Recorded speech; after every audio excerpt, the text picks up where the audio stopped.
It begins in small ways: a reminder to a partner, a suggestion to a colleague, a nudge to a grown child.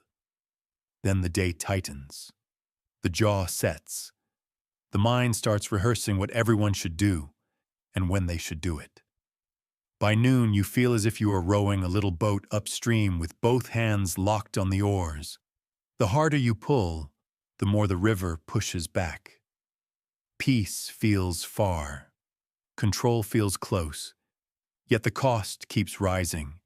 Tension in the body, distance in relationships, and an exhausting loop of fixing what is not yours to fix. Good morning, everyone. Today we step into a new way of living that older wisdom already knows. Detachment is not cold. It is not apathy. It is a daily decision to loosen your grip so you can steer what is yours and release what is not. Think of that small boat again. There is a moment when you notice the strain in your shoulders and you realize the current has a direction of its own. You can keep forcing, or you can let the oars rest across your knees, breathe, and turn with the water. The river does not erase your choices. It makes your choices cleaner. You conserve strength for the turns that matter. If you are in the middle years of life, you have evidence that control has limits. You have led teams and raised kids and carried families through storms. You know that worry does not guarantee a good outcome. You also know that passivity is not the answer. What you need is a practice that honors both truth and tenderness. This book gives you that practice. We will learn how to ask 3 steady questions when the current rises. What am I afraid of? Whose business am I in? What feels like peace? We will learn how to draw boundaries that hold without hardening. We will learn how to stop rescuing in ways that weaken others and wear you out. Most of all, we will learn how to let people be who they are, so you can meet reality as it is and choose your next step with a clear head and a kinder heart. Here is the promise. You will not become less caring. You will become more effective. You will notice sooner when you are gripping the oars. You will return faster to your side of the river where your effort matters most. You will begin to feel the quiet strength that comes from acting in alignment with reality instead of arguing with it. Because this is serious, let me pause. Before the day rushes in, take a moment to like the video and subscribe, only if you truly enjoy what I am doing here. And in the comments, write your location, your time zone, and the time right now, this morning. Now open the curtains and let the light in. Pour a glass of water, maybe brew a coffee or tea. Set your phone to do not disturb, and take one deep breath. Let's begin our journey this morning. Chapter 1. The Nerve It Touched. It begins where ordinary days begin. In kitchens and cars, in calendars and inboxes, in the small places where a reminder to a partner, a suggestion to a colleague, or a nudge to a grown child seems harmless. You care. You want things to go well. You want people to be safe, happy, and on time. Yet somewhere between good intent and the outcome you hope for, a quiet pressure grows. Your jaw tightens, your shoulders rise, your breath sits high in the chest. By midday, the body tells the truth that the mind does not want to admit. You are rowing upstream. This chapter names that pressure without judgment. Control often wears the costume of love, duty, and high standards. It pretends to be protection. It speaks as helpful advice. It walks in as responsibility.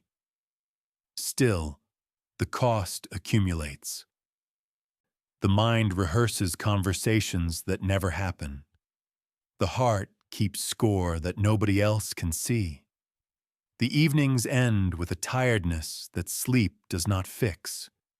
You look around and notice distance where closeness should be. You notice that the more you try to manage the more the moment resists being managed. Hold a simple image, a closed fist, a hand curled tight until the knuckles pale. That is what control feels like inside a life. The fist makes a promise. If you grip harder, the world will obey. In truth, the fist narrows your view. It locks your attention on what you cannot move. It turns every small surprise into a threat that must be handled. It steals the sensitivity you need to steer wisely. Your hand cannot read the current when it is clenched. Detachment is the practice of opening that fist. It is not cold, and it is not passive. Detachment is care without grip. It is clarity without panic. It is the decision to stand inside your responsibility and to release what belongs to someone else. When you loosen the hand, blood returns. Feeling returns. Choice returns. You do not stop acting. You choose more skillfully where to act and how much to give. There is a second image that will serve you through this book: the small boat on a living river. On some days, the water is glass. On other days, it swells with weather upstream. Your urge to control is the urge to dig your oars into the current and fight the river itself. You have done it so long that the motion feels noble. You call it grit. You call it care. But grit is most powerful when it serves the truth of what is present. When the river runs strong in a direction you did not choose. Fighting the current does not make you brave. It makes you breathless. The first skill is noticing the moment the grip begins. Notice when your voice goes sharp on a simple request. Notice when your mind begins to rewrite a plan that is already in motion. Notice when the body leans forward as if pushing the day with your forehead. None of this makes you a bad person. It means you learn to survive by effort. Now you will learn to live by alignment. There is a question set that opens space the way a window opens a room. Ask, what am I afraid of? Ask, whose business am I in? Ask, what feels like peace? The first question brings the underground emotion into daylight. Perhaps you fear embarrassment. Perhaps you fear being unnecessary. Perhaps you fear loss of control because a past loss still echoes in the present. The second question turns your whole attention. Are you inside your choices or inside someone else's choices? Are you trying to control the weather of another heart? The third question points your feet. Peace is not the same as comfort. Peace is the steady place where your action matches reality. From there, wise movement begins. Let us be clear about the stakes. The grip of control does not only tire you, it also confuses relationships. When you treat grown people as projects, they either resist or collapse. Resistance creates conflict. Collapse creates dependence. Neither is love. Love sees clearly. Love speaks honestly. Love chooses boundaries and keeps them. Love lets consequences teach when lectures cannot. This kind of love is the opposite of apathy. It requires courage. It asks you to face reality as it is instead of clinging to a version of the story where everyone behaves according to your script. You may ask, if I open the fist, what keeps life from falling apart? The answer is discipline that belongs to you. Discipline is not the same as control. Discipline is the set of daily choices that shape your side of the river. You decide what you will say yes to and what you will not carry. You decide what time you wake, how you fuel your body, how you speak under pressure, and how you repair after you miss the mark. You decide which tasks are truly yours, and which tasks only land on your desk because you pick them up. This is where your strength belongs. This is where your energy multiplies. Detachment also restores respect. When you stop reshaping people, you can actually see them. You see patterns that were hidden under your constant coaching. You see what they choose again and again. You see what they avoid. You see what motivates them. With that honest view, you can make adult choices. You can stay and accept. You can stay and set firmer boundaries. You can step back with kindness. You can stop rescuing and let the sting of reality do the teaching that your words could not do. Either way, you are no longer stuck in the exhausting cycle of push and pull. Most readers in these middle decades of life carry invisible proof that the old way is not working. Careers have shown the limit of forcing outcomes. Families have shown the limit of micromanaging growth. Health has shown the limit of living in constant tension. You do not need more blame. You need a practice that matches your wisdom. This book gives you a simple rhythm. Notice the grip. Ask the 3 questions. Act on your side. Let time and consequence work on the other side. Now take a breath. Picture the fist again. Let each finger soften a little. The thumb releases. The palm warms. That simple inner gesture changes the quality of your attention. With an open hand, you can feel the texture of the moment again. The river sound returns to your ears. You do not need to decide the whole future from here. You need the next honest move. Here's a micro practice you can do today. Choose one small situation that pulls you into control. A conversation you replay. A plan you keep rewriting. A decision someone else must make. Before you act, pause. Place your hands flat on your legs or a table. Feel the weight of your arms. In your mind, say the 3 questions. What am I afraid of? Whose business am I in? What feels like peace? Then make one choice that respects your answers. Say less. Wait longer. Ask a clean question. Step back and let the other person carry their part. Later, notice what actually happened. Notice what you learned about yourself. Notice whether anything truly broke when you loosened your grip. There is one more kindness to carry forward. Beneath control, there is often grief. A way of life has changed. A role has shifted. A tradition has ended. When you feel a surge of tightness that seems out of proportion, ask what you miss. If there is something to honor, honor it. If there is a new tradition to build, build it. Grief that is named moves. Grief that is ignored hardens into control. Make room for that soft honesty. It will make room for ease in your body and patience in your voice. This chapter does not ask you to stop caring. It asks you to care in a way that works. It invites you to trade the fist for the open hand, the fight for a wiser stroke in the water, the frantic mind for a steady presence. It promises nothing sudden, yet it offers something better than sudden change. It offers momentum in the right direction, where your energy returns and your relationships breathe again. Soft bridge to the next step. When the hand opens, you can feel the current. When you feel the current, you can see the oars you keep gripping.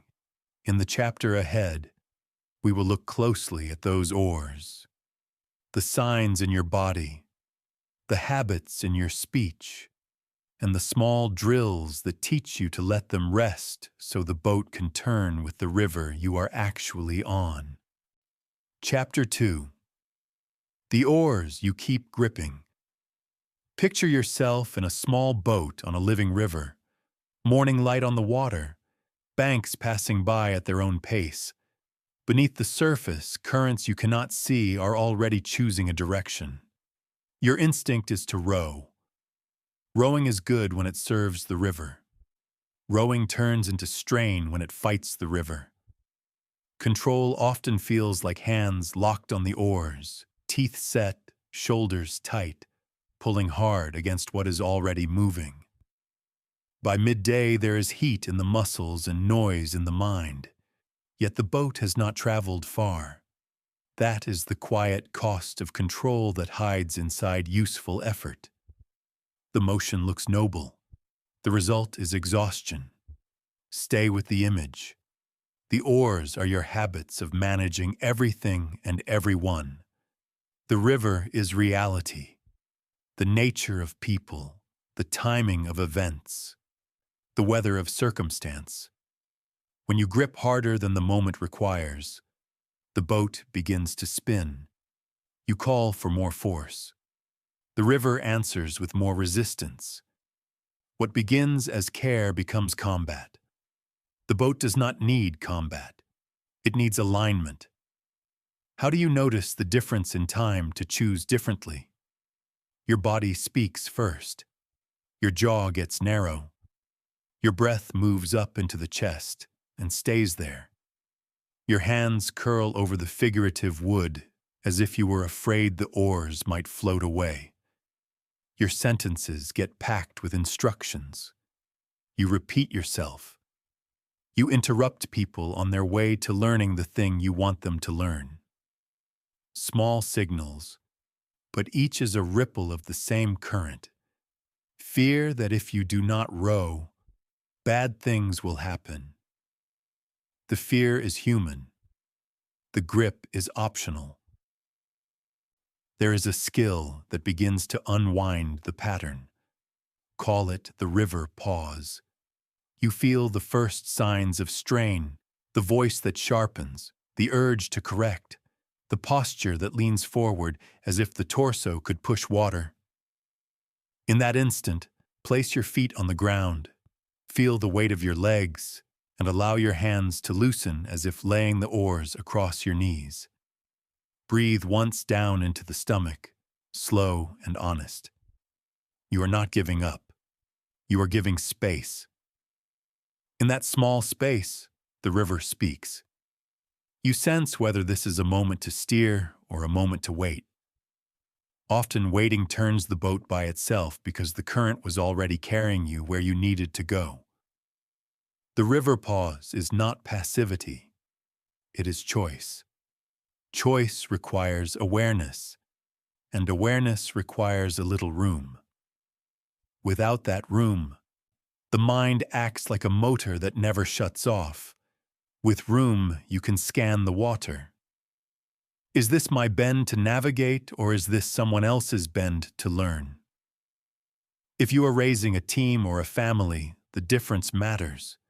When you pull their oars for them, you rob them of the strength that only develops through contact with the current. You also teach your nervous system to stay in red alert. No wonder evenings feel like low tide in your chest. Let us bring the 3 anchor questions into the boat and see how they work on the water. What am I afraid of? Often the honest answer is simple. I am afraid of embarrassment. I am afraid of being unnecessary. I am afraid of delay. I'm afraid that if I do not row, we will crash. Name it. The moment you name it, the fear loses some of its fog. Whose business am I in? If you are steering your own oars, you are in your business. If you are reaching across to grab someone else's oars, you have left your boat. That never ends well. What feels like peace? Not comfort. Peace. Peace on the river feels like the stroke that fits the water instead of slapping it. It feels like a pace you can sustain and a silence inside the ribs while you work. There is language you can carry for the next tight moment. Let it unfold, then respond. Say that inside your head when the urge to row explodes. Let it unfold, then respond. Those words do not make you passive. They make you precise. The unfolding reveals what is actually needed. Sometimes the need is a calm question. Sometimes it is a boundary. Sometimes it is nothing at all, because the boat was already turning without your effort. Consider a common scene. A plan is in motion. You notice a detail that will not go the way you prefer. You feel heat in the neck and begin to offer fixes. The group tightens. You feel responsible for the tightening and offer more fixes. The boat spins. Now try the river pause. You feel the heat and place your feet. You breathe once into the stomach. You ask the 3 questions in quick succession. The answers are clear. You are afraid the plan will reflect poorly on you. You are reaching for other people's oars. Peace would be letting the moment teach the group and asking one clean question about the part that truly affects your role. So you ask one question. You say one sentence. Then you let the current carry the rest. The room softens. Your boat moves. Middle years bring proof that this approach is not only kinder, it is more effective. You have already learned that many outcomes were never yours to produce. You have seen how people grow faster when they meet the river themselves. You have also seen how trust deepens when you resist the impulse to over-explain. The river pause gives you a way to live what you already know. It is a muscle you can build. Repetition is how the body learns. Here is a small exercise to try in the next conversation that matters to you. Enter as the calm rower, not the frantic one. Set a private intention to leave 2 or 3 beats of silence after another person finishes speaking. During those beats, perform the river pause without making a show of it. Loosen the hands. Breathe once downward. Ask the 3 questions softly inside. Then choose a response that fits the water. A question, a boundary, or a nod that says continue. You will be surprised how often the boat turns without your push.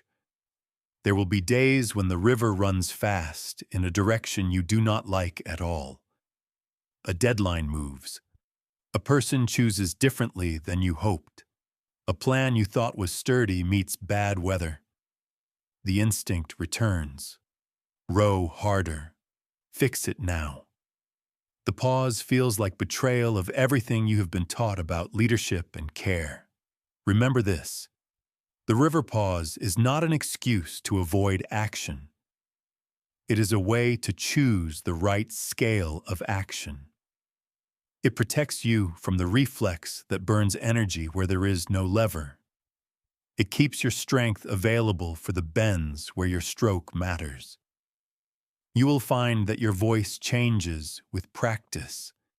It comes out lower, slower, and cleaner. Your sentences lose the extra edge.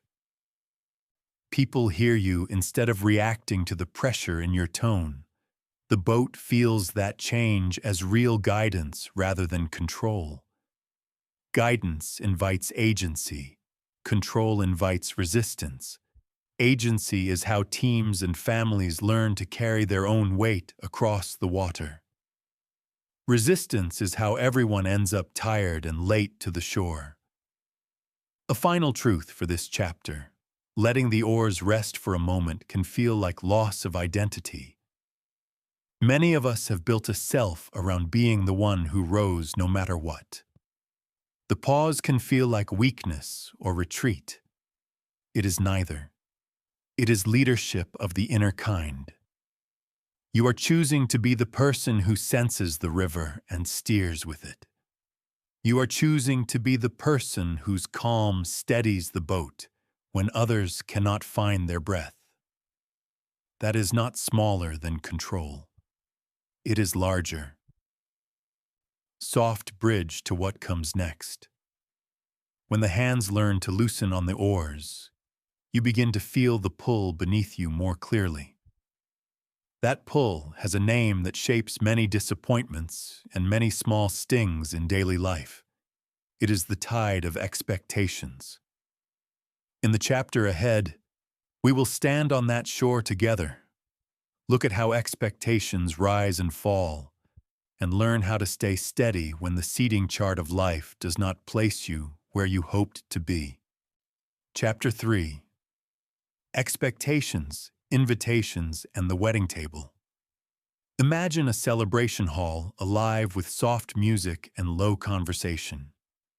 At the door, there is a neat display of place cards, each card a small instruction about where to sit.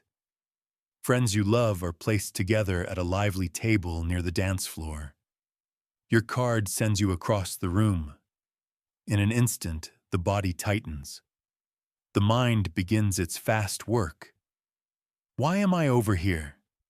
What does this say about me? The feeling is familiar because expectations have a powerful tide. We carry quiet maps of how things should go. When the map does not match the room in front of us, disappointment rises and tries to steer our day. Hold the central metaphor. Place cards are logistics, not verdicts. They are the host managing space, timing, and 100 small needs you cannot see. Yet expectation turns logistics into a personal story. The seat becomes a symbol. The symbol becomes a judgment. The judgment becomes a mood that can shadow an entire evening. This is how expectations, invitations, and seating charts of all kinds steal peace. Not just at weddings, but at work meetings, family gatherings, and simple weekends when others make plans without you. Detachment does not mean you stop caring about where you sit, who invites you, or how plans unfold. It means you stop letting these things dictate your worth or your state. It means you learn to meet what is in front of you with steadiness, and then shape your experience from the inside out. The moment you feel the sting, you have a chance to practice. Begin with the 3 anchors you learned. Ask, what am I afraid of? Perhaps the fear is that you no longer matter. Perhaps it is the old ache of being on the edge of a group. Perhaps it is the fear that you will be bored and unseen. Naming the fear lowers the heat and raises your choices. Next, ask, whose business am I in? If you are rehearsing the motives of the host, you are in their business. If you are comparing your seat to the seats of others, you are in their business. Your business is how you will bring presence and grace to the place you are actually in. Then ask what feels like peace. Peace might be a simple breath and a small smile for the person beside you. Peace might be a decision to start a warm conversation at your table instead of staring across the room. Now add a replacement move so you do not feel powerless. Make a good table where you are. You can do this with a few simple acts. Turn your body toward the people at hand. Ask one generous question that lets someone share a piece of their life. Look for common ground, a town, a hobby, a memory of the host that sparks a good story. Offer a small compliment that is honest and specific, not a performance, just a human note that says, I see you. When you create warmth, the table becomes yours for the night, no matter its location. You will leave lighter because you were present, not because a card placed you near the center. Expectation plays out in many scenes. You think you will be seated with close colleagues at a work dinner, and you are placed with new hires. You expect a close friend to invite you on a quick trip, and they go with someone else. You plan a family event that you assume others will value, and enthusiasm is lukewarm. In every case, expectations are writing an early draft of the day. Detachment invites a redraft in real time. It says this placement does not change my value. This choice by others does not define my character. I will respond from my side with clarity and grace. To make this practical, prepare your mind before events. Use a small mental checklist. Expect a little friction. Pre-choose grace. Pre-choose joy. A little friction might mean a late start, a table mix, a plan shift, or someone who is not at their best. Grace means you decide in advance to meet small bumps without drama. Joy means you decide to notice pleasure where it appears. A song, a bite of food, a kind laugh, a brief conversation that reminds you why gatherings matter. This is not forced positivity. It is leadership of your own attention. There is also wisdom in noticing when expectations hide a deeper story.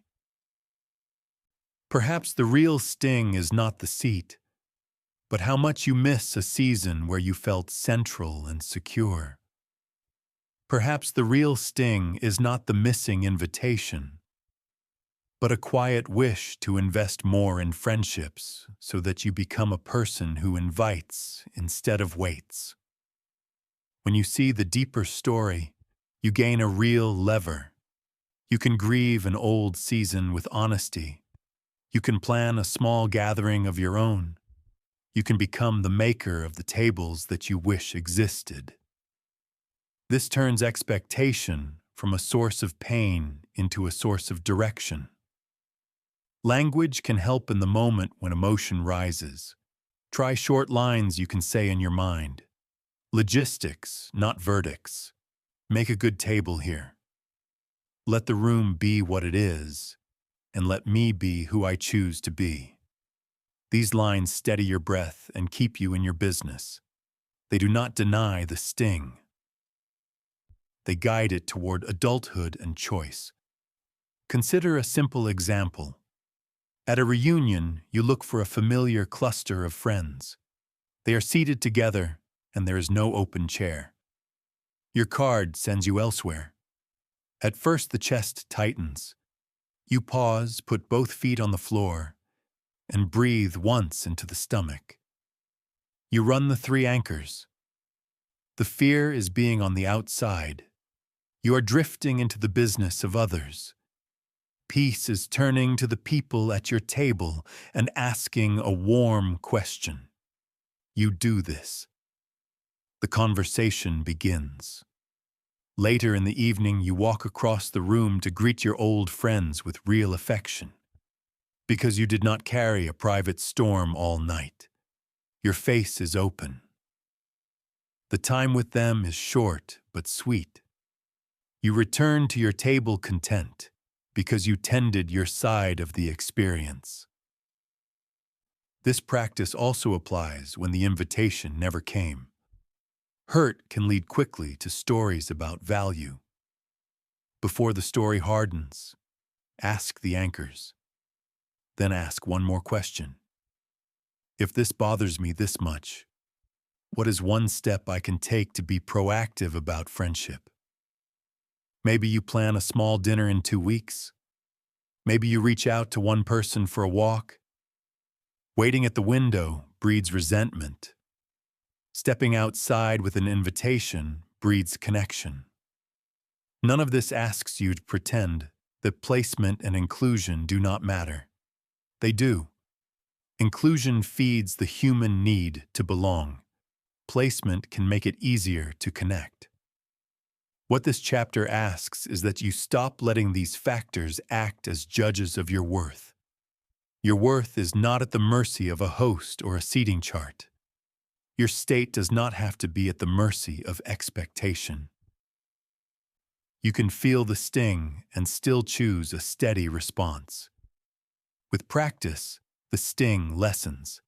With practice, the room opens. As you end this chapter, carry a small intention into your next gathering, whether it is a formal event or a casual coffee. Arrive with your quiet checklist in mind. Expect a little friction. Pre-choose grace. Pre-choose joy. If there is a seating plan, treat the card as logistics and nothing more. Make a good table where you are. If there is an oversight, decide whether a friendly word is needed later. Then return to the moment you are actually living. You will find that your evenings grow lighter and your memories grow kinder because you did not spend the night arguing with the map in your head. Soft bridge to the next chapter. If seats and plans can unsettle us, it is because we imagine a world where people behave as we wish. The river of life does not work that way. In the chapter ahead, we will face a hard truth with a clear eye. You cannot make people different. You can learn to see who they are and choose your steps from reality. That is the beginning of real peace. Chapter 4. You cannot make people different. Picture a mirror and a paintbrush. The mirror shows what is. The brush tries to change what is. Many of us carry a hidden brush everywhere we go. We add layers to a partner, to a friend, to a colleague, hoping the new color will hold. For a moment, it looks better. Then the first hard rain arrives and the color runs. Underneath is the same pattern we tried to cover. The mirror, still quiet and honest, offers a different path. If you polish it, you see clearly. If you see clearly, you can choose wisely. This chapter is about the difference between love and editing. Editing is when you turn a person into a project. You offer constant tips, small warnings, and motivational nudges. You call it care. You call it vision. You call it helping them reach potential. But if you are honest, editing often comes from fear and impatience. You fear wasted time. You fear poor outcomes that might splash on you. You feel impatient with how slow real growth can be. Love is different. Love stands in truth without a brush in its hand. It respects choice. It sets boundaries. It accepts evidence. It acts from reality rather than from a fantasy of what might be someday. Start with a simple reality check. Who is this person today? Not their best day 6 months ago. Not the shining promise you saw at the beginning. What do they choose again and again when no one is watching? What do they avoid even when life has been very clear? What do they do when stress shows up at the door? The answers to these questions are not opinions. They are patterns. Patterns are the data of real life. When you stop painting and start seeing, patterns become visible. And with patterns visible, your choices become cleaner. There are signs that you have fallen in love with potential instead of the person. You explain the same thing many times and feel surprised when it changes nothing. You keep secret score of small improvements, and then feel deep disappointment when the next week looks like the old week. You tell yourself that if you just say it better, plan it tighter, or cheer louder, this will be the turning point. Meanwhile, months pass. The mirror keeps showing you the same picture. The brush keeps trying anyway. Polish in the mirror begins with your side. Calm down the inner editor. Trade judgment for observation. In a quiet moment, name 3 things that are real about this person right now. Strengths, limits, habits. Then name how those 3 things affect you. Your sleep, your mood, your plans, your values. This is not drama. This is an honest ledger. You are placing facts on the table so that adult choices can be made. From here, you have 2 honest paths. One path is to stay and accept. Acceptance is not giving up. Acceptance is deciding to relate to the person who is actually here. You stop pushing them toward the picture in your head. You stop arguing with their pace. You stop scripting their lines. You enjoy what is good, and you protect your peace around what is not. The second path is to step back with kindness. Stepping back is not punishment. It is ownership. You are responsible for your well-being. If reality as it stands is not healthy for you, you create space. Space might be time apart, a change in roles, or a tighter boundary on what you will carry. If you choose to stay, learn to speak from clarity. Use short, clean lines. You get to be you. I will choose based on what is real. Here is what I can offer. Here is what I will not carry. Then follow through. Follow through is where self-respect grows roots. It is also where trust grows, because people can finally feel that your words have weight. The pressure of your old brush begins to fall away. Sometimes, without that pressure, a person finds their own desire to grow. Sometimes they do not. Either way, you are living in truth, and truth is stable ground. If you choose to step back, keep kindness in the tone and firmness in the action. Do not write long explanations. Do not build a courtroom in your head. You are not a judge. You are a person making a boundary that matches reality. Speak once with respect. Hold your boundary. Let time and consequence do their work. It is not your job to deliver the lesson. Life is very good at teaching when we stop getting in its way. There is a common fear that acceptance will freeze progress. The opposite is often true. People rarely change under pressure. They change when truth becomes clear and responsibility returns to where it belongs. When you remove the brush, there is no one else to blame, no one else to push against, no one else to perform for. Clarity and responsibility create the only honest conditions for growth.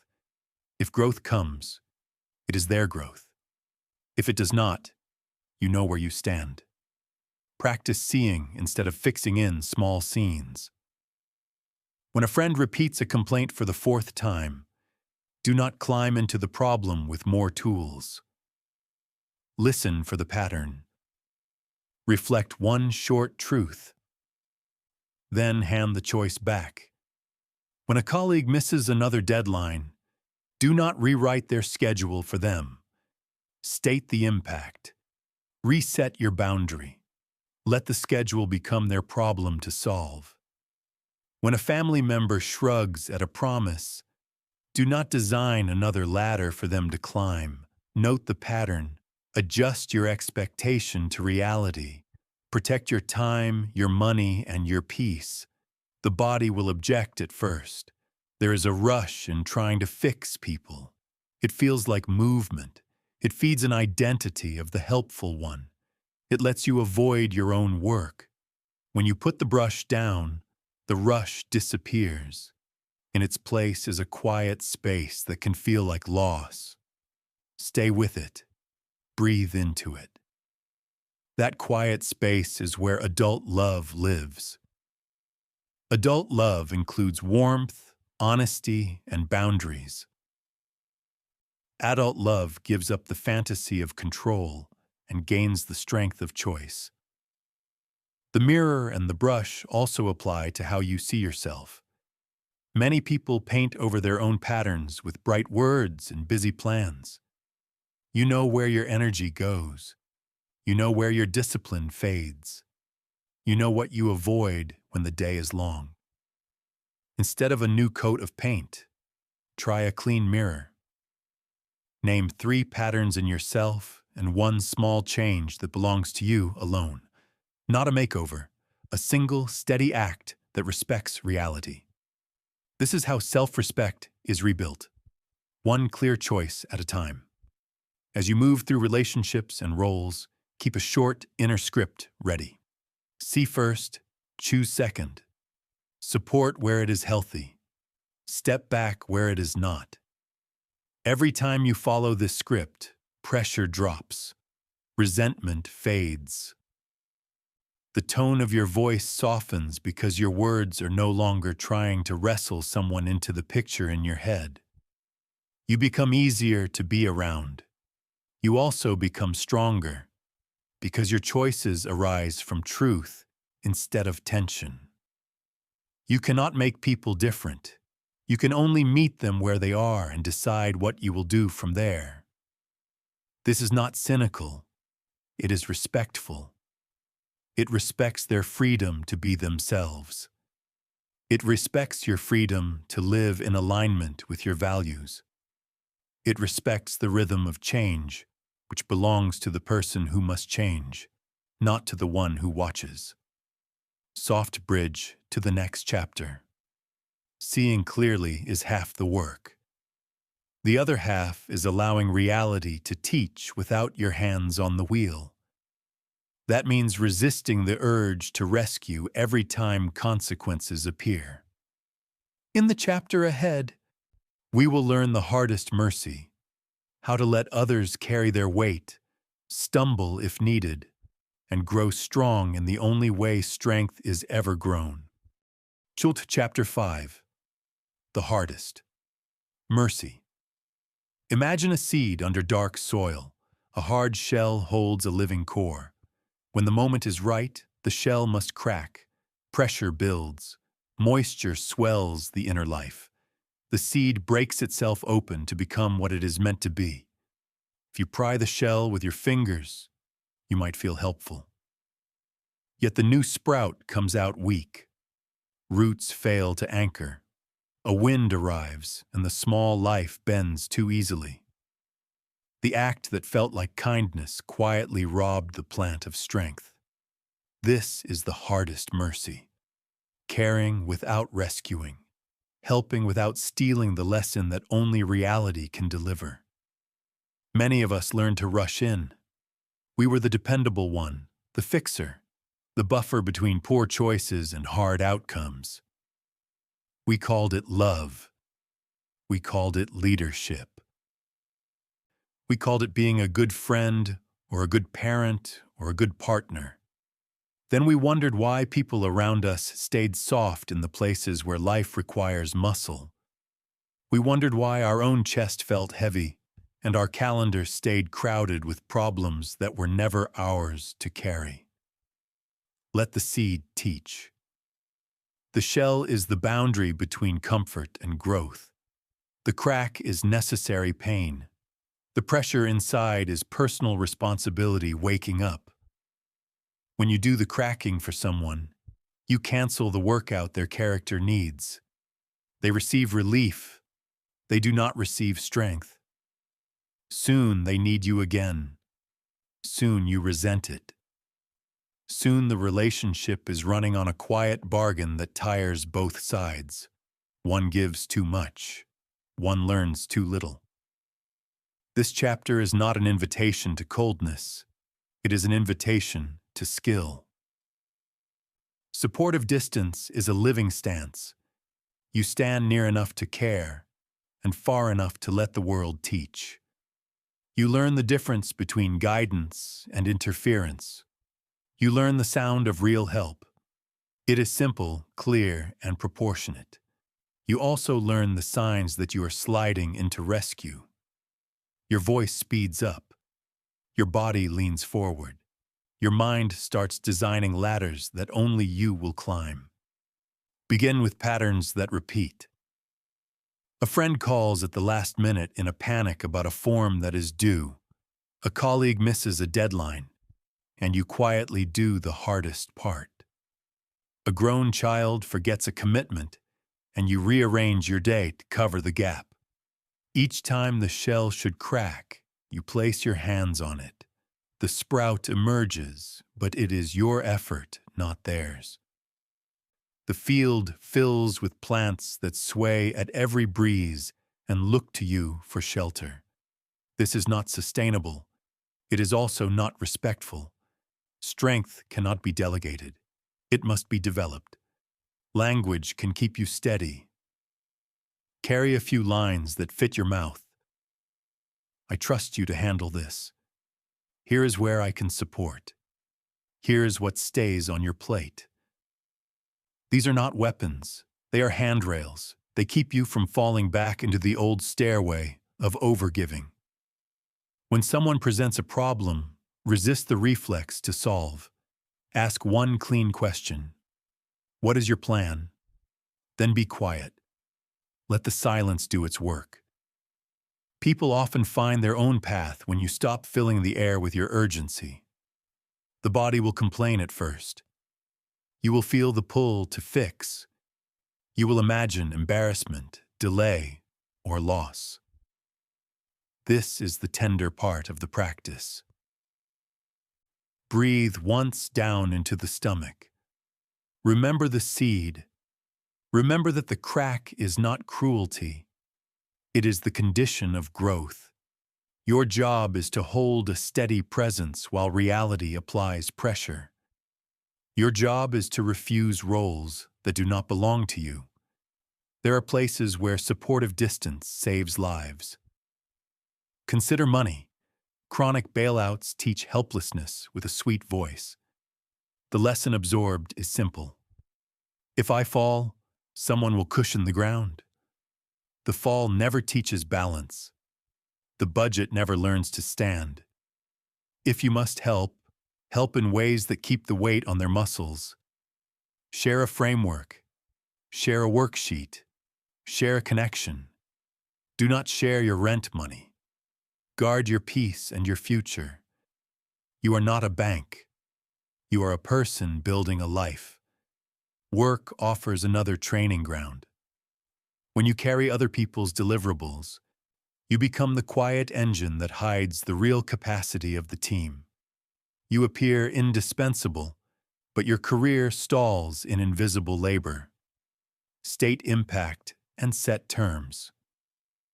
The report is late, and it affects my part. I will deliver my section by this time. I cannot take on the missing pieces. Calm, clean, final. The first time you do this, anxiety may rise. The second time, your breath is steadier. The third time, people feel the new contour and begin to adjust. Family is the tender test. Love pulls at every boundary. You will be tempted to prevent any sting from reaching the people you hold dear. Recall the seed. Recall your own life. The stings you survived taught you to plan, to save, to speak up, to listen. Without them, your wisdom would be thinner. Give that same dignity to the people you love. Let them meet the weather. Stand nearby with warmth, with truth, and with a blanket for after. Do not stand in front of the wind forever. There is a practical rhythm you can try for the next month.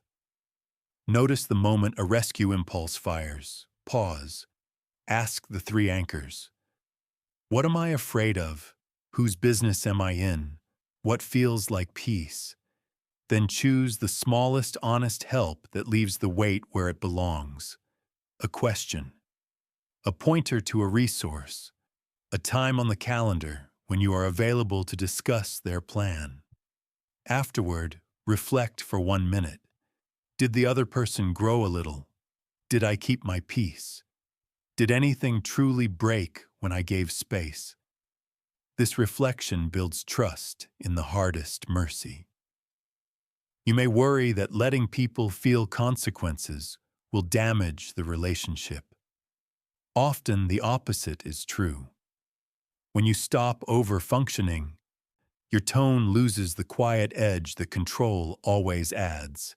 People feel respected, even when they do not like the pressure of reality. Over time, partnerships mature. Blame decreases, ownership increases. Your yes carries weight because your no is real. The house of the relationship stands straighter because the beams are placed where they belong. There are, of course, edges you cannot cross. Danger is not a lesson to outsource. If someone is at risk of harm, step in. If discrimination is present, step up. If a boundary you have clearly stated is being crossed again and again, hold the line and enforce it.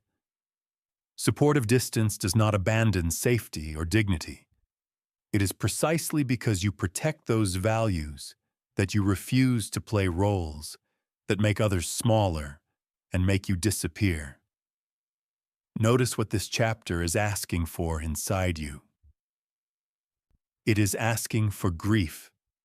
You will grieve an identity built on rescuing. You will grieve the warm rush of being needed. You will grieve a story where your effort could keep everyone safe forever. Let that grief move through. On the other side is a cleaner love. On the other side is a lighter calendar. On the other side is respect that goes both ways. If you need one small practice to carry from here, choose this. For the next meaningful request that lands in your lap, delay your yes by a short breath and one clarifying question. What do you need from me specifically? Listen. If the request asks you to carry what is not yours, name what you can offer that keeps the weight with them. If the request fits your values and your role, say yes with a full heart. This tiny delay will save you hours. It will also retrain your nervous system to choose rather than react. The seed cracks, roots find depth, a stem lifts, leaves open to light. None of this happens because the gardener pried the shell. It happens because the gardener created conditions and then trusted the life inside the seed to do what only it can do. Be that kind of gardener in your relationships. Create conditions, offer warmth, provide tools, then step back so strength can form in the right place. Soft bridge to the next chapter. Mercy for others becomes durable when your boundaries hold. A fence that keeps its shape lets sunlight through and keeps the garden safe. In the chapter ahead, we will draw that fence together, line by line, and practice how to express it with calm and how to keep it with consistency, so love can breathe inside clear edges. Chapter 6. Boundaries that hold without hardening. Imagine a garden on a bright morning. A simple fence surrounds it. The posts are firm. The rails are straight. Light still pours through every gap. Bees pass. Wind moves. What is not welcome stays out. What belongs inside can grow without fear. This is the image to carry for healthy boundaries. Your fence holds its shape and still lets sunlight through. It is strong without being harsh. It protects life rather than punishing it. Boundaries begin as clarity inside you. Before a single word is spoken, you decide what you are responsible for and what you are not. You decide how your time, energy, money, space, and speech will be used. You name your limits in calm daylight, not in the heat of conflict. This private definition is the root of every fence post you will set. Without it, talk becomes noise and promises become fog. The next step is expression. Expression is simple, short, and steady. You are not asking permission. You are not debating your right to exist. You are informing others where the fence stands. Use clear lines. I am not available for this tone. We can talk at this time. I will leave if this continues. I do not lend money. Here is another way I can help. These lines are not weapons. They are signposts. People can see them and orient around them. You will be tempted to add long reasons. Do not. Reasons invite arguments. Clarity invites respect. The third step is enforcement. This is where most fences sag. You express a limit and then hope that will be enough. It rarely is. Consistency is the carpentry of boundaries. You follow through on what you said with a calm action. If the tone returns to disrespect, you end the call. If the meeting runs past your agreed time, you stand up and leave. If the request crosses your line, you repeat your boundary and restate what you can offer. Over time, your actions teach more loudly than your words. Boundaries are not about making others wrong. They are about making your life workable. Think of 5 common areas: time, energy, money, space, speech. Time boundaries might include meeting windows, family hours, personal focus blocks, and technology curfews. Energy boundaries might include how many emotional fires you will walk into, how many favors you will do each week, and how many late nights you will accept. Money boundaries might include not lending to friends, not co-signing, and not rescuing budgets that refuse to learn. Space boundaries might include what enters your home, what leaves your home, and where you keep your rest. Speech boundaries might include no raised voices, no insults, and no conversations when someone is not sober enough to be kind. Set these boundaries in writing for yourself. A page is enough. Use plain language, then practice a weekly boundary audit. On one evening each week, scan your calendar and your body. Where did I feel a leak? Where did I say yes to what is not mine? Where did I hold the fence and feel peace return? Make one repair for the week ahead. Move an appointment. Remove a task that belongs to someone else. Add a buffer before and after the meetings that matter most. Small adjustments create large relief. Expect pushback. When you strengthen a fence, people who liked the old open field will test the rails. Some will test softly with small asks or jokes. Some will test with guilt, I thought you were always there for me. Some will test with anger, you have changed. Hear the test for what it is. It is information about how your old pattern served them. Hold your line without heat. You can use a simple pattern. Repeat the boundary. Offer one alternative if it exists. End the exchange. The more you repeat this pattern, the less testing you will face. Your own mind will also push back. You may feel selfish. You may fear conflict. You may confuse comfort with kindness and imagine that boundaries are cold. Return to the garden. The fence is not against people. It is for what grows inside. Your health, your work that matters, your closest bonds, and your rest all live there. When you guard them, you have more to give. Your yes becomes a full yes because it is not crowded by 10 hidden resentments.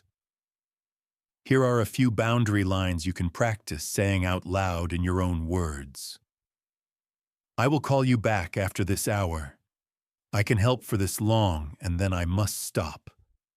I cannot take this on. Here is who to ask. I am leaving this conversation until we can speak with respect. I am not available to discuss this topic. The tone is unworkable for me. Each line is a door that you can open or close. Each line keeps you in your business and invites others to stay in theirs. Boundaries also shape how you accept the behavior of others. If a person consistently shows you who they are, let your expectations match the pattern you see. If they run late, plan with that in mind or plan without them. If they promise and do not deliver, move their promises out of your critical path. If they are generous and steady, make room for that gift. Boundaries are not only about limits, they are also about structures that let good things flow. It helps to practice boundary repair after you slip. Everyone slips. You say yes too fast. You stay in a conversation that drains you. You lend money you regret lending. Repair in 3 steps. Admit the slip to yourself without drama. Inform the other person of the new boundary and what will change next time. Make one change now that supports the new stance. An apology is optional. A clear path forward is essential. Parents and leaders often confuse boundaries with control. Control tries to steer every move. Boundaries declare your scope and your standards, then let people make their choices. It sounds like this in action. Your project is your responsibility. I will review at this time. If it is late, this consequence follows, or this at home. Curfew is this time. If you return late, this privilege changes. You are not arguing. You are not pleading. You are not rescuing. You are setting the fence line and letting cause and effect teach. There are a few bright lines to keep visible. Danger is never tolerated. If someone crosses a line that threatens safety, you step in or you step away to get help. Discrimination is never tolerated. State the line. Take action. Repeated boundary breaks are never ignored. Each repeat calls for a stronger structure, fewer shared responsibilities, or more distance.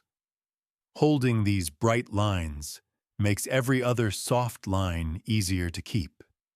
Your voice will change as your fence strengthens. It will grow calmer. You will stop over-explaining. You will stop bargaining against yourself. People will begin to feel the new texture. Some will rise to meet it. Some will fade as access becomes limited. That is not cruelty. It is clarity. With clarity, your garden breathes.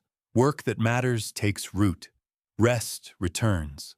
Love becomes possible inside edges that protect it.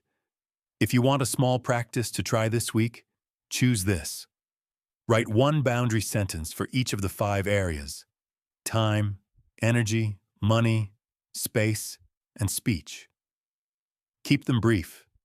Say them out loud once each day so your mouth learns their shape. Use just one of them in a real moment when the need arises. Follow through without heat.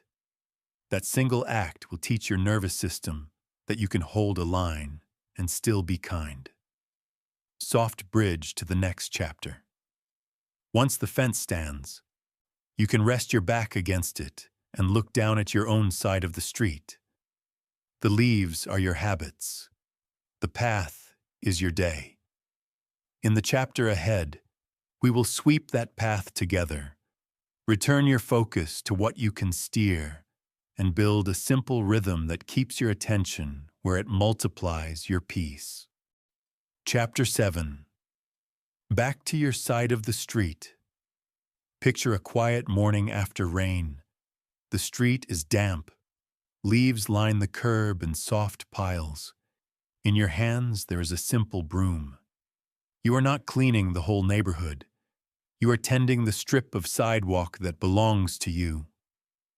This is the metaphor for returning your focus to where it has the most power. Your side of the street is your choices, your habits, your schedule, your words, your care for the body you live in. When attention wanders into other people's lanes, the broom slips, the leaves scatter, and peace thins out.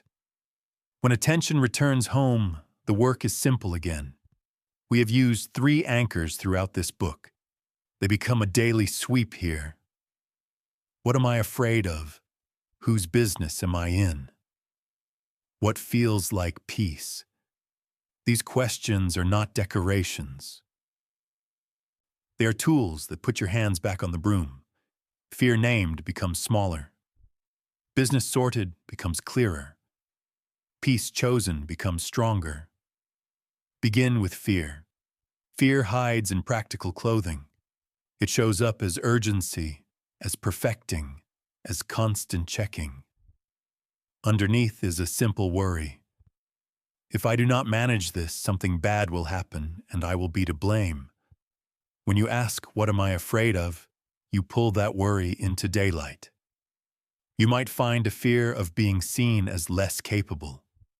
You might find a fear of being forgotten. You might find an old memory that taught your body that safety comes only from doing more. Seeing the root lets you soften your grip on the leaves that are not yours. Move to the second anchor.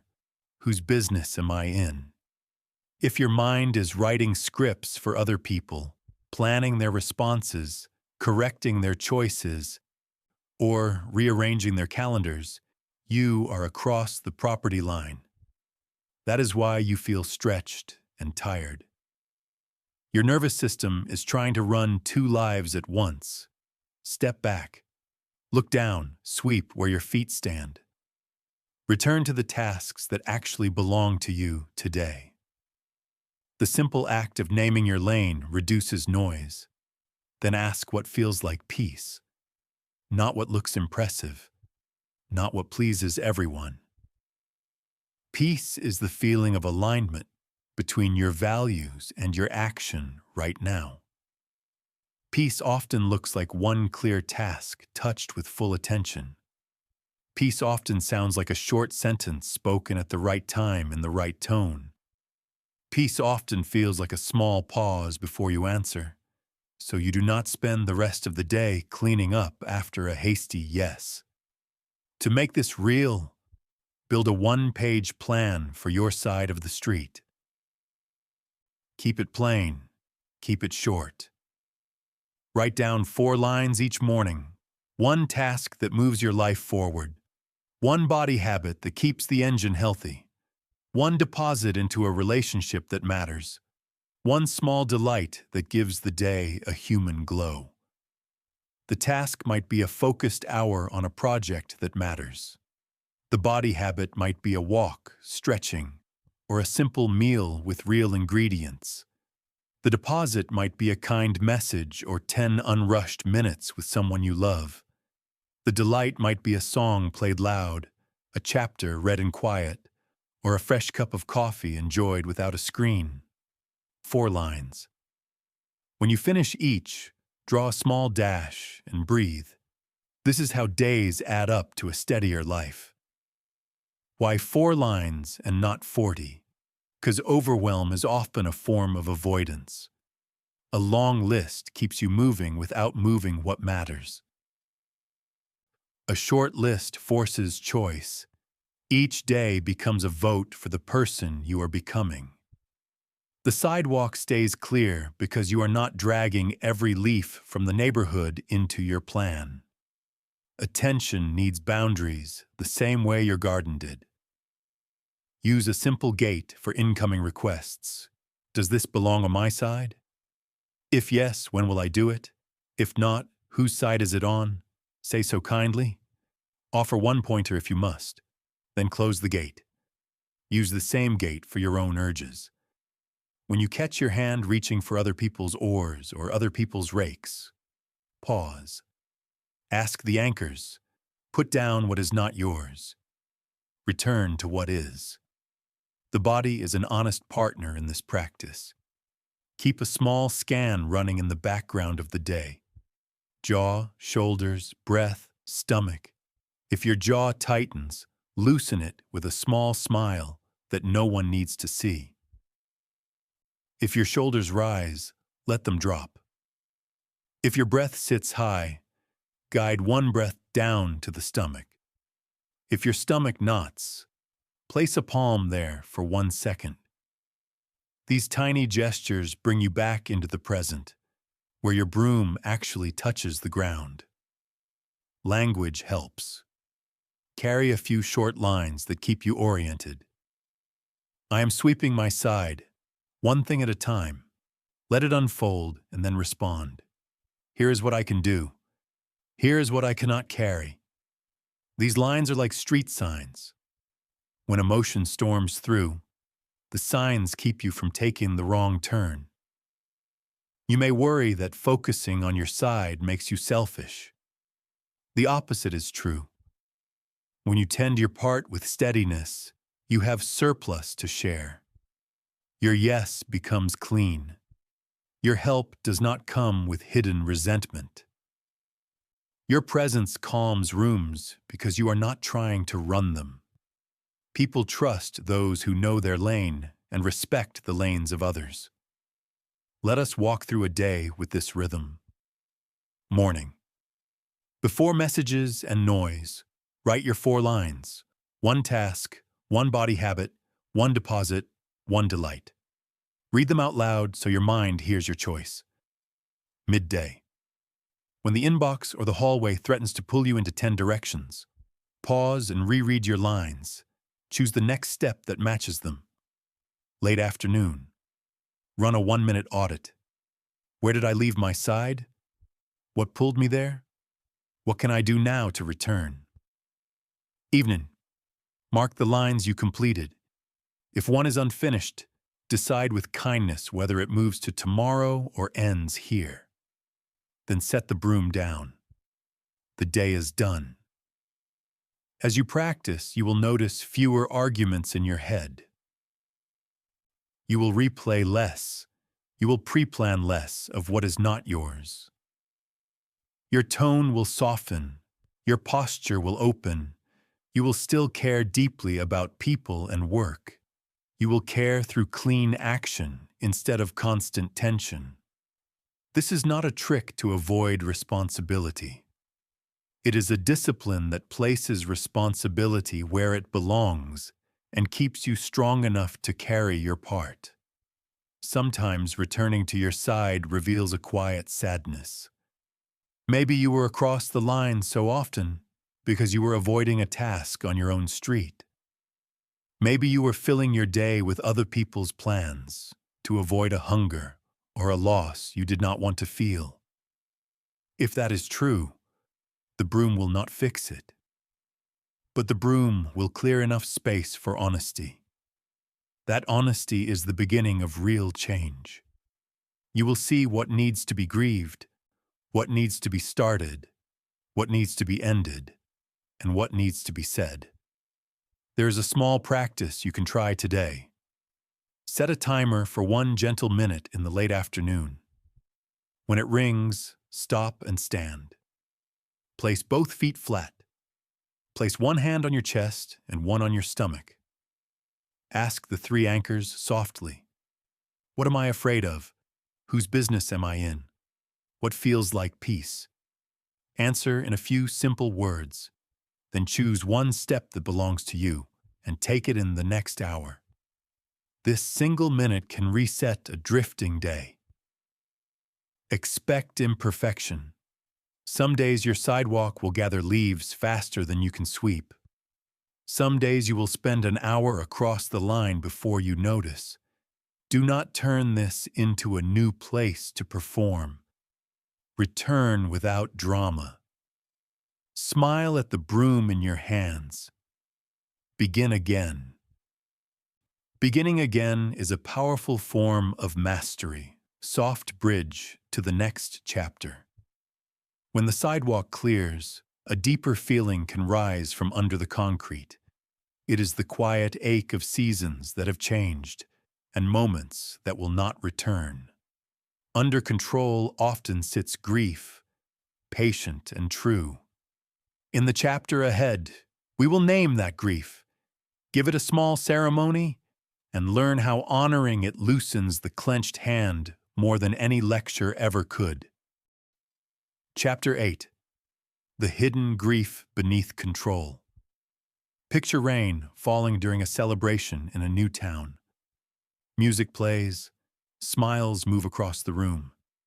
Yet when the doors open and cool air rolls in, a wave of homesickness rises. It does not matter how kind the people are, or how lovely the room feels. The body remembers what is missing. The old streets, the familiar faces, the way things used to unfold without effort. This is the image for the quiet feeling under control. Often what looks like tight management on the surface is grief underneath. A season ended. A role changed. A tradition faded. The hand clenches because the heart aches. Grief does not always arrive with tears. Many times it wears practical clothes. You might hear it as a sharp tone at dinner. You might see it as an urge to correct small details that never bothered you before. You might feel it as restlessness that does not sleep even when the house is still. Control becomes a shield. If everything is just so, perhaps the ache will quiet. If everyone follows the plan, perhaps the old feeling of safety will return. The shield works for a moment. Then the rain returns, reminding you that control cannot rebuild what has ended. Detachment is not the refusal to feel. Detachment is the courage to let the true feelings speak, so you no longer need to control everyone around you. When grief is honored, the body softens. When grief is ignored, the body tightens and tries to steer what it cannot steer. This chapter invites you to trade the shield for a small umbrella. Not to stop the rain, but to walk through it with care. Begin by naming what has changed. Speak to yourself in plain words. A job ended. A child grew up. A friendship shifted. A home is no longer home. A tradition that anchored the year is now only a memory. Write a short list of 3 changes that matter. Keep it honest and simple. Under each item, write how the change shows up in the present. Perhaps you lean on your phone when you used to lean on a person. Perhaps weekends feel hollow where they once felt full. Perhaps a holiday now lands without the sound that told your body it had arrived. Seeing the facts on paper removes the fog. Fog feeds control. Clarity feeds choice. Create a small ritual of goodbye. Rituals are not dramatic. They're focused. They gather scattered feeling and give it a path to move. Choose one object from the old season. A photo, a ticket, a note, a key. Hold it for a moment. Say a few steady lines in your own words. Thank you for what you gave. I will carry the good forward. Then decide what to do with the object. Place it in a box with care. Place it on a shelf with intention. Give it away if that is right. The act is small. The effect is real. The body understands when an ending is honored. The hand loosens a little. After a goodbye, design one new tradition that fits the life you have now. New traditions do not need big rooms or big budgets. They need meaning and repetition. If you moved, choose a weekly walk on a new route and give it a quiet name. If a holiday changed, choose a new dish or a new song and let it become the anchor of the day. If a role shifted, choose a regular check-in with yourself or with someone you love and guard it like a gate. New patterns give the nervous system something steady to hold. When steadiness returns, control relaxes. Use the breath as a weather tool. When grief rises like a quick storm, do not build a tent under it. Stand in a doorway with your feet planted. Place one hand on your stomach. Inhale slowly until your hand lifts. Exhale a little longer than you inhaled. Picture clouds moving across a sky that is larger than any one cloud. Name the feeling in one word to yourself. Sad, tender, lonely. Naming does not enlarge the feeling, it contains it. You are not the storm. You are the sky that can hold the storm and watch it pass. Practice gentle conversation with people who share the change. Invite stories without trying to fix anything. Ask what do you miss most. Ask what you want to carry into the new season. Ask what small ritual might help both of you mark the shift. Listening is a kind of detachment. You are not steering anyone away from their feeling. You are making a steady space where feeling can move and teach. This kind of space reduces the need to control behavior because the truth has been given room to breathe. Notice where grief has been disguising itself as impatience. Perhaps you are sharp with a partner not because of their small habit, but because you miss the old rhythm of life before new pressures arrived.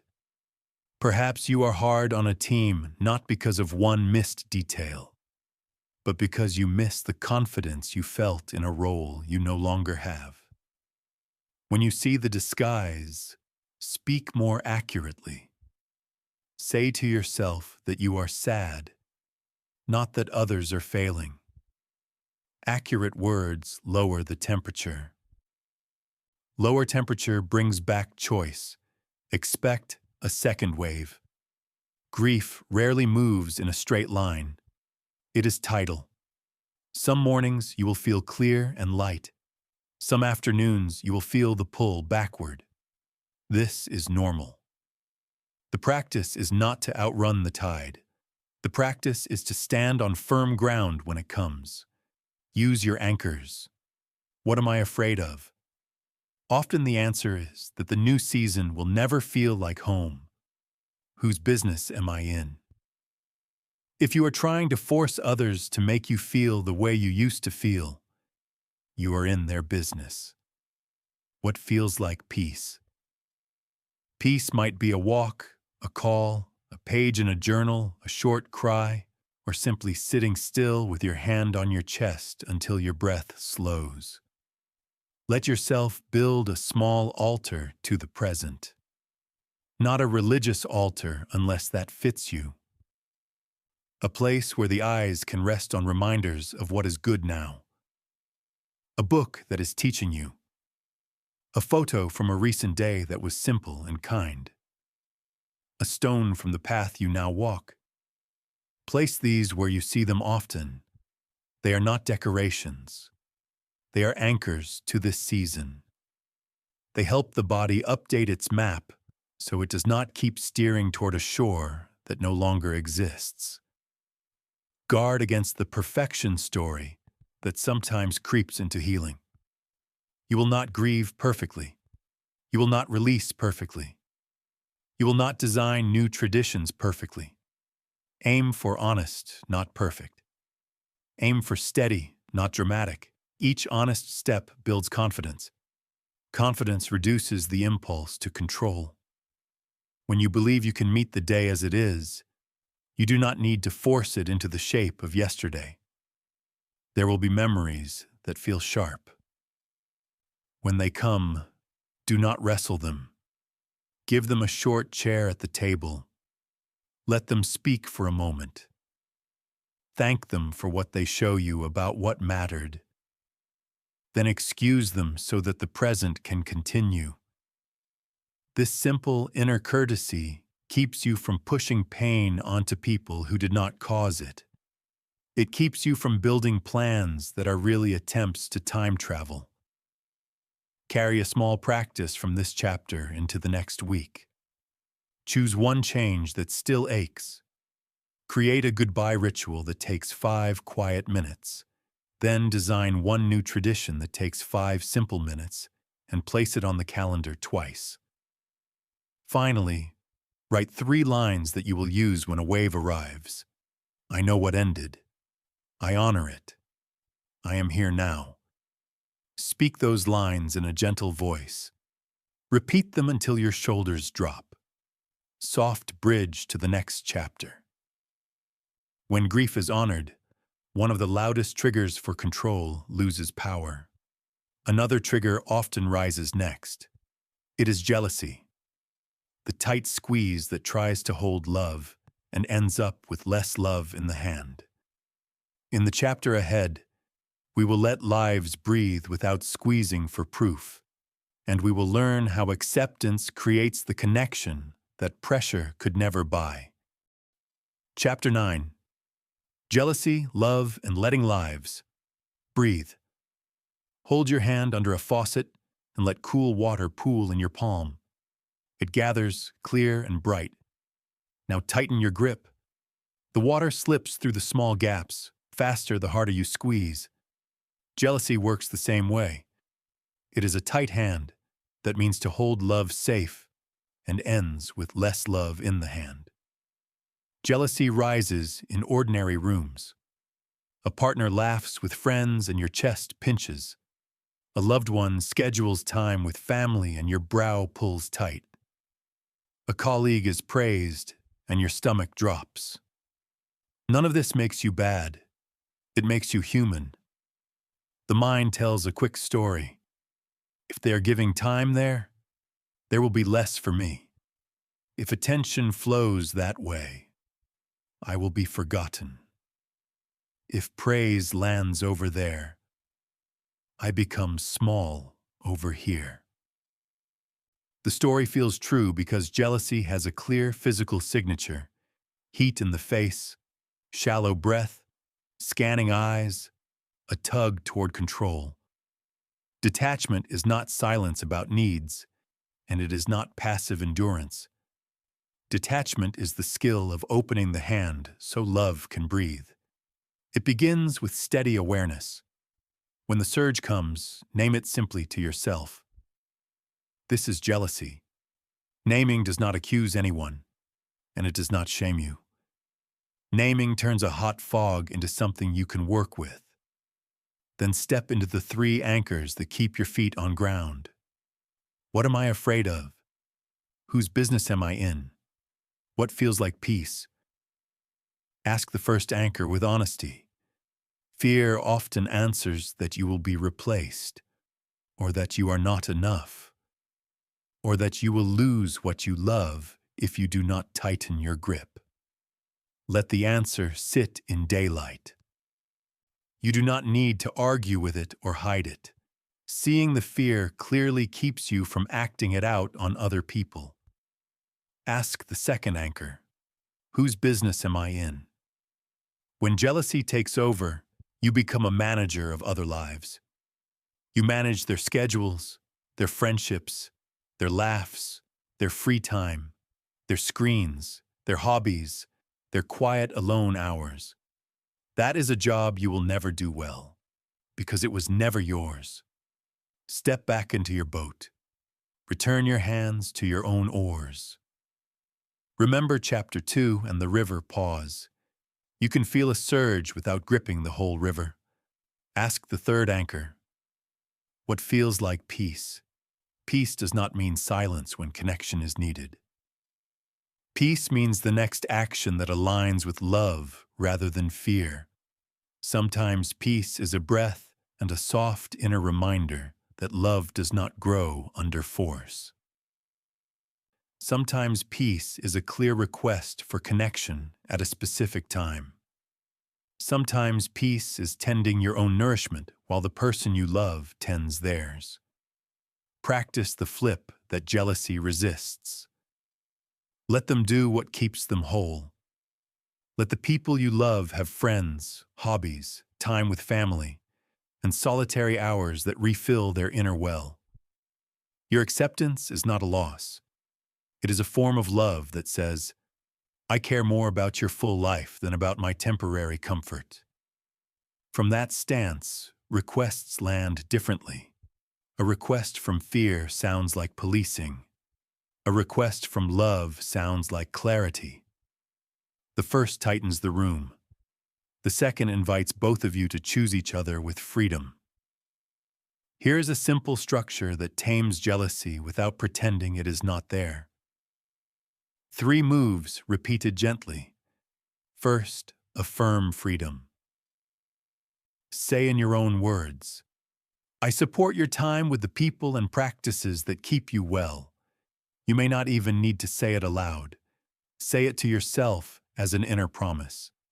Second, choose your nourishment. While they are away or engaged elsewhere, choose a practice that steadies you. A walk, a book, a call with your own friend. A calm session of work that matters. A small creative act that fills your lungs with air again. Third, request connection clearly. Instead of tugging at their plans, ask for a time that brings you together. A shared dinner tomorrow, a walk on the weekend, 20 unrushed minutes this evening. Clear asks invite clear yes or clear negotiation. Control invites hidden resentment. Run a quick jealousy audit when the heat rises. Ask, what story am I telling? Ask, what proof do I have? Ask, what loving act is mine to do right now? Often the story is dramatic and the proof is thin. The loving act might be as small as a text that says, "I am thinking of you," or as inward as placing a hand on your chest and breathing until your shoulders drop. The audit moves you from the movie in your head back to the life you are actually living. Your body can help you open the hand. When you feel the squeeze, do the water practice in your mind. Picture your palm holding cool water. Feel the urge to grip.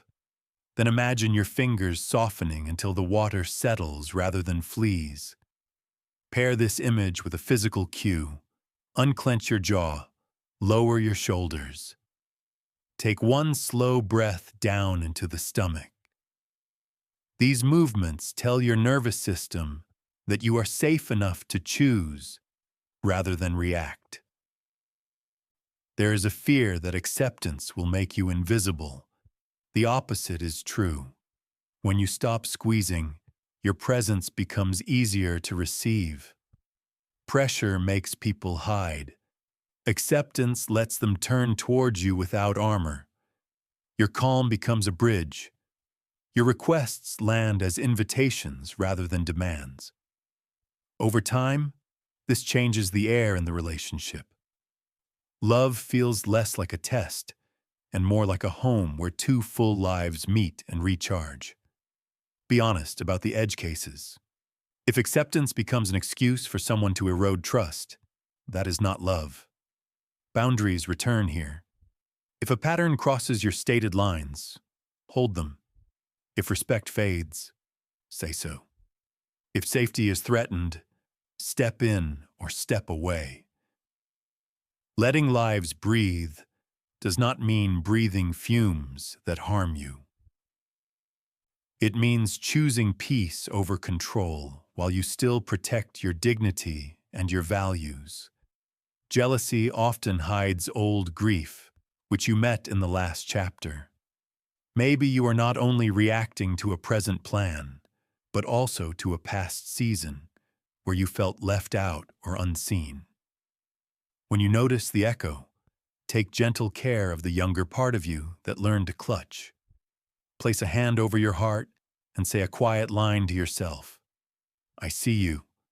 I am here. Then return to the present person and the present choice. Let history be honored without letting it steer the boat.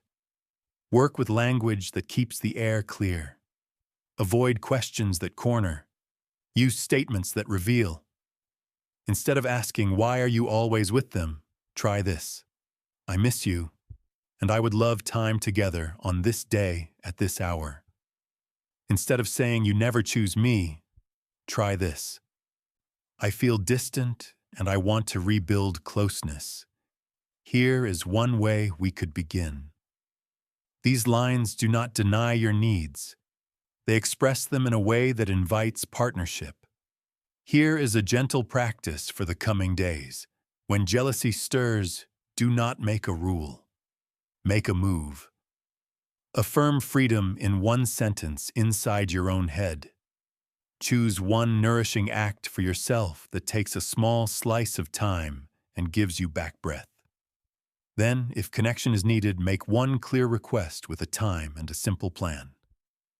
Do this without heat. If the answer is no or not now, thank them for the clarity and choose another time to try again. Each round strengthens your capacity to hold love with an open hand. As you live this way, watch for the quiet gains. You will notice fewer interrogations in your voice. You will notice quicker recovery when the old story tries to take the wheel. You will notice that your yes to their fullness earns a deeper yes in return. Not as a bargain, but as a natural answer to feeling safe and seen. Love tends to grow where breathing is easy. soft bridge to the next chapter. If we can let people be, we can also let moments be.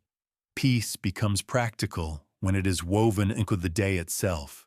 In the final chapter, we will gather everything you have learned into a simple rhythm. Tide charts for the inner weather, clear lines for advocacy, and bright edges for safety, so you can live the let-go way with steadiness, not strain. Chapter 10, Living the Let-Go Way. Imagine the shoreline at first light. The tide is low, rocks are clear, pools are still. By midday, the water rises, then falls again at dusk. The sea does not rush or argue. It keeps time with something larger than itself. Living the let-go way is learning to keep time with your own inner tide. You will not control the weather. You will steer your small boat wisely, choose your strokes well, and rest your arms when the current carries you. This is practice, not performance. It is a rhythm you return to when the day pulls you off beat. Begin with a simple daily chart. Morning is orientation. Midday is correction. Evening is integration. Keep the moves short and repeatable, so the body trusts them and the mind remembers them. Morning orientation. Choose one place to drop the oars. Before messages, before noise, put both feet on the ground and look ahead. Ask the three anchors softly in your mind. What am I afraid of? Whose business am I in? What feels like peace? From the answers, name one place where you will loosen your grip today. It might be a conversation you will let unfold before you respond. It might be a plan you will stop rewriting. It might be a person you will stop coaching for a single day. Write one sentence that names the release. Read it once out loud so your nervous system hears your choice. You're not becoming passive. You are choosing where effort belongs. Midday correction. Return to your side of the street. The morning clarity will drift, because life is alive. Set a small checkpoint, perhaps after lunch or before the longest meeting. Stand for a moment if you can. Place a hand on your stomach and breathe once downward. Ask the anchors again. If you find your hands on someone else's oars, put them back on your own. Choose the next small action that belongs to you. One email written with clean tone. One boundary restated without heat. One task touched with full attention. This is how days turn from scattered to steady. Evening integration. Ask what felt like peace. Do not build a courtroom. Build a campfire. Sit beside it in your mind and speak plain truth to yourself. Here is where I noticed the grip early. Here is where I missed it and returned without drama. Here is where I spent energy well. Here is where I leaked energy and can repair tomorrow. Mark one lesson. Thank yourself for one honest effort. The day does not need to be perfect to be complete. Carry a small set of pocket lines for hard moments. Let it unfold, then respond. I choose peace here. That is not for me. Here is what I can do. I am leaving this conversation until we can speak with respect. These lines are instruments. They keep melody when emotion tries to play over the top of the song. Speak them in a calm voice, even if only to yourself, and act in line with what you say. Return to 3 bright caveats that protect the whole practice. First, do not let danger pass. If safety is at risk, you do not drop the oars. You steer hard, you call for help, you act. Second, do not abandon self-advocacy. Letting go is not shrinking. When pay, scope, resources, or timelines affect your well-being, you ask, you negotiate, you document, you stand in your worth without apology. Third, do not ignore repeated boundary breaks. A fence is only a fence if it holds. If a line is crossed again and again, you revise access, reduce shared responsibilities, or increase distance. Peace requires structure. Build weekly and monthly tides that support the daily rhythm. Once a week, run a one-page boundary audit. Where did I hold the fence and feel warmth return? Where did I overgive and feel a quiet sting? Make one repair for the coming week, a shorter meeting, a clearer no, an earlier bedtime, a walk placed on the calendar like any other appointment. Once a month, step back for an hour of deeper seeing. Patterns reveal themselves when you stop painting. What is working in my river? Where do I still fight the current? Which relationships are nourished by my acceptance? Which ones call for a firmer line? Let the body be your ally. The body knows the tide before the mind does. Keep a gentle scan as you move through the day. Jaw, shoulders, breath, stomach. Loosen the jaw, drop the shoulders. Breathe down so the stomach rises. Place a palm over the knot when it appears. These are not decorations. They are physical levers that return you to choice. Choice is the doorway out of control and into peace. Use attention with care. Attention is the strongest currency you hold. Spend it on what you can actually influence, and on what nourishes you and those you love. When you notice yourself scrolling the lives of others or rehearsing their choices in your head, pause. Close the tab in your mind. Open the window on your own day. Sweep your sidewalk. Send the message that matters. Drink water. Step outside for 3 slow breaths. Small stewardship of attention compounds into large steadiness over time. Practice clean speech. You have learned that control often hides in tone. Keep your words short, kind, and specific. State facts. Name impacts. Ask for what you need with a clear when and how. Replace guesses about motives with requests for clarity. Replace lectures with boundaries. Replace interrogations with invitations. Clean speech protects dignity on both sides and lowers the heat in every room you enter. Expect seasons of drift.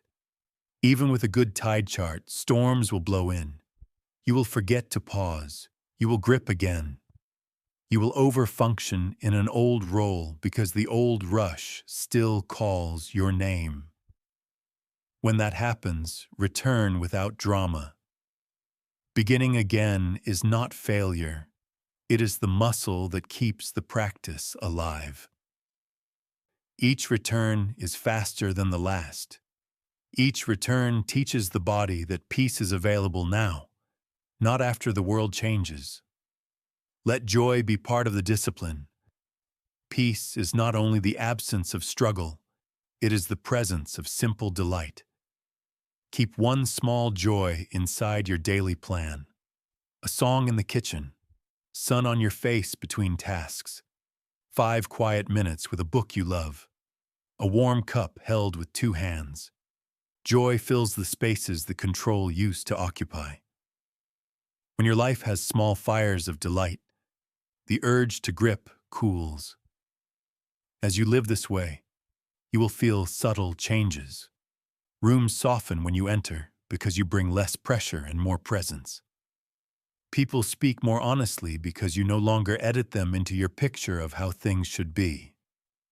Work moves forward with fewer words because your strokes match the water. Your yes is cleaner because your no is real. Your evenings end with a tiredness that sleep can heal. This is momentum in the right direction. Hold a closing image for this chapter and for the path ahead. Morning shoreline, low tide. You walk the wet sand and note the rocks now visible. You choose one place to drop the oars today. Midday, the tide rises and you feel yourself drift. You correct with a breath and a small action that belongs to you. Evening, the tide falls and you face a calm sea. You ask what felt like peace, and you carry one lesson forward. Then you set the oars down. The river will keep moving while you rest. Soft bridge to the close of this journey. You have learned to see clearly, to loosen the hand, to let the current help, to place fences that keep love safe, to sweep your side, to honor grief, to open the hand around love so it can breathe. Now you will step into your own morning and practice, not perfectly, but faithfully. The art is in the returning, the rhythm, the gentle strength that grows when you act in alignment with reality and with your deepest values. Here is the outcome I want you to carry into your mornings. You now hold a calmer way to move through a noisy world. You know how to loosen the hand, drop the oars for a breath, and steer only where your stroke matters. You can meet people as they are, set fences that let love breathe, and return to your side of the street when your attention wanders. You can honor grief without building a tent under the cloud. You can keep jealousy from turning love into a test. You can turn a long day into 3 steady beats: morning orientation, midday correction, evening integration. This is not perfection. This is practice. Peace grows where you place small, honest acts, one task that moves your life forward, one care for your body, one deposit into a relationship, one small delight. Each day becomes a vote for the person you are becoming. Let it be simple. Let it be steady. You will feel the quiet strength of alignment returning to your voice, your posture, and your choices. That is the art of letting go, not escape, but courage, not distance, but clarity, not surrender, but love with room to breathe. Before the day rushes in, take a moment to like the video and subscribe. Only if you truly enjoy what I was doing here.